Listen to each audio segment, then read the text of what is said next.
Hi guys, welcome to This May or May Not Be a Podcast. So yes, today we've got a story Oh my god. from Hazel. I'm excited. You Yeah, haven't told me I haven't told anything, you but I want to anything. hear it all. It's a stark reminder to anyone who travels abroad. It's crazy. So basically I was speaking to a friend of mine, this Nigerian guy, and gosh, if you think telenovela or Nollywood, this story has I'm here for it. I mean, it's incredible. Mm. It's scary at the same time. But anyway, my friend, I was speaking to my friend, and he basically said he wanted to give me gist about something that happened to him when he went to Turkey. Me, I'm thinking worst case scenario, he got mugged or fell really ill, something That's like that. where And we my covered- brain is right? going right Right? now. Yeah. So this guy, he goes with his family to Turkey Mhm. to have holiday there. And there's one evening, or was it during the day? No, I think it was during the day. He had a really bad tummy ache, and it was quite bad to the point that he called the reception and asked for some paracetamol, some medicine. Before he knew it, the doctor was coming up to his room. I mean, at that point you think, okay, this is good service, right? It's amazing It's customer right. service. That's a They're customer taking- experience that we're Right? here for it. Yeah. The doctor's checking him and he's like, you need to go to the hospital ASAP. Before he knows it, there are two paramedics. They have come in. They're carrying him to the ambulance. Again, you're probably going through your mind, oh my gosh, they're taking this really seriously, what I have. They're rushing me to the hospital. So they proceed to take him in an I'm getting ambulance. scared. Wait. Hold on. This guy on top of tummy ache, so a slight food poisoning. They've called paramedics, and they're now Capture this carrying later on. him to hospital. To hospital. I mean, it must have been bad, right? So it was bad. So I guess he was thinking, okay, they're doing their job thoroughly. They're looking after me and they're taking me to the hospital. He gets to the hospital. They proceed to wheel him into a beautiful suite, right? Beautiful room where he gets. Pause. Go ahead. Who is paying for all of this? We'll get to this. At this Okay. point, he's just moved into this beautiful suite where he's served food, he's served drinks, a comfortable bed. At this Bear in mind, point, he has a tummy ache, so why are they giving him food in a hospital? The first thing you do is try to flush the stomach, right? You're not going to give somebody with a belly ache more food. I mean, I don't know what kind of food they gave him. Doesn't matter, baby But girl. yes, Until I mean, they it was run there. some tests, you're not really going to be eating. Anyway, go on. So at this Him point, to Nigerian. I guess he must, right? I know, I'm not like, free food, let me chop, eh? Right? Okay, And let's the go. guy- Let's go. At this point, you're like, your guards are down because you're like, And you're in a feeling vulnerable good. They put position. me into a beautiful suite. I must be important, right? As a Nigerian, you know you like to I feel must important. be important. Ah. So you're there, you're chilling, you're like, yeah. This I is got good. this. I got this. I got this. We'll see if I'm like, Mama, I made it. So somebody comes in to proceed to like press around his stomach and just trying to find out where the pain is. He's like, the only pain that I'm feeling right now is you poking my belly right now. That's where the pain is. They proceed to write on the medical record, the patient is in excruciating pain. The guy has already said, the only pain I'm feeling right now is you poking my stomach.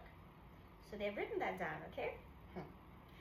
Then, within I don't know what space of time, 5 doctors come into the room. There's a lot of money involved. 5 Again, doctors. you don't know who's paying the bill, or we're going to get to We're that. going to get to that. 5 doctors barge into the room. Barge! Sir, we have an emergency. You have appendicitis. We need to take you to the theater. We need to operate on you right now. The guy is like, what? Guinea corn? Guinea corn? Like, what? I beg your pardon? I beg all of your pardons? How did we get to this? Meanwhile, the guy is already starting to feel a bit better. He then proceeds to say, well, I need to call my insurance company. The doctors, guess what? The doctor said, don't worry, it's sorted. They've approved it. What? You don't even, did they know his insurance company before He must have given, I'm assuming, he must have given an insurance Assumptions. company Hazel, when he entered. The detective right? in me. He must have given it, because they would have, they must have, yes. So anyway, he then says, okay, well, I need to just call my family. I need the Wi-Fi code. He asked for the Wi-Fi code again.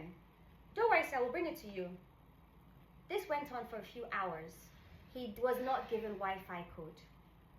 This is when the plot thickens. But this is also when the Nigerian street smartness had to kick in. Niger for life. Hey! He was like, Niger not for on life. mine, but not on my life. Mhm. Not on my life. He was Mhm. like, he called the doctor. He was like, okay, if you want me to go ahead with this and you think it's necessary, I need to go online to fill out the application or fill out the form from the insurance company. I will need the Wi-Fi code for that. Mm. Within minutes, the Wi-Fi code was there. Within minutes, the Wi-Fi code was there. Him that has been waiting for hours. He has been waiting for hours. Within minutes. Okay. And the doctor is hovering around him to fill in the application, the form. The guy is like, please, I just need some space to fill this out. So he kind of Smart like guy. leaves the room. Me, I would have already been looking for weapons in the room. Like the drip stand, I was see, can I make a staff out of this? Like these motherfuckers want my kidneys or something. Haba, why are you acting like that? Go on. He then proceeds to call his family. He's like to his son, I need you to get into an Uber. I need you to come here straight away. Puts the phone down. He then calls his doctor in the UK, tells him everything. The doctor's like, there's no way they can do this to you. What's the name of the hospital? The doctor calls the hospital, reads them the Riot Act, says you cannot do this to my patient. The doctor in Turkey soon after comes in. He is fuming. Why is he fuming? Why is he angry? Why is he angry? They were going to make money on the surgery. They were probably going to like maybe the surgery cost like 1K, but then they tell the insurance company it was like 12K. Oh, they were or going something. to remove an organ.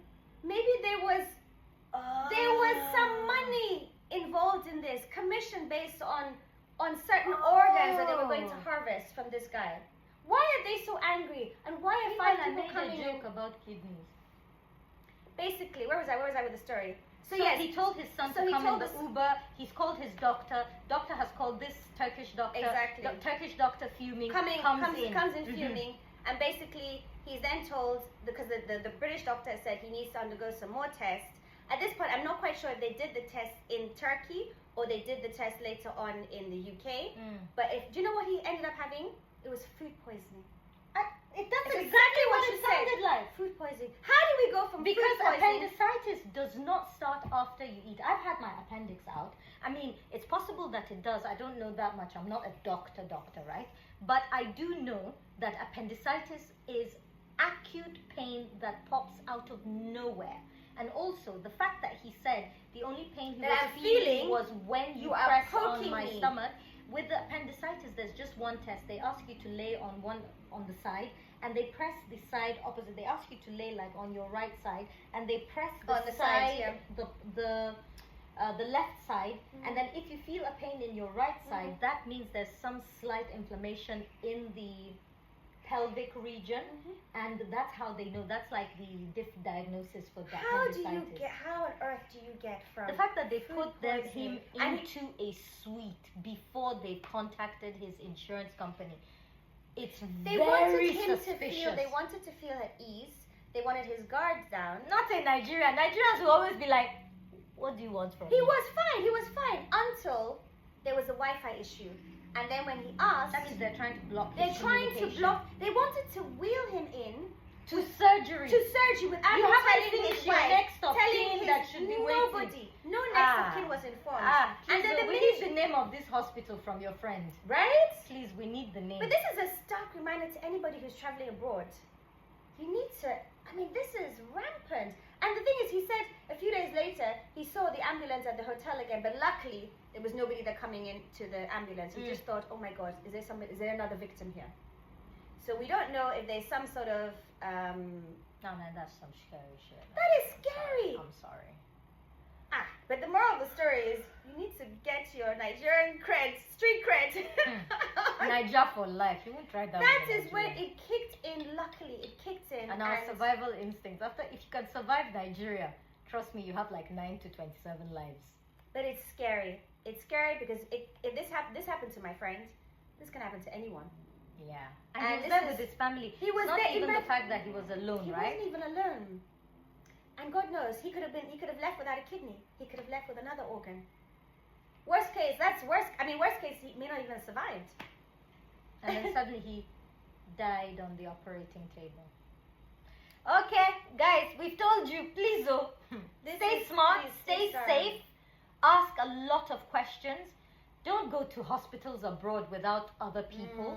Exactly. Take Even someone with other you. people, make sure you let everybody who is not there with you know what's happening At at this any point, I given think time. the wife or somebody should have followed him. I Exactly. think, yeah. But I guess they were so. I guess he had his guards down. It was like, yeah, they're looking after And me. the hotel too.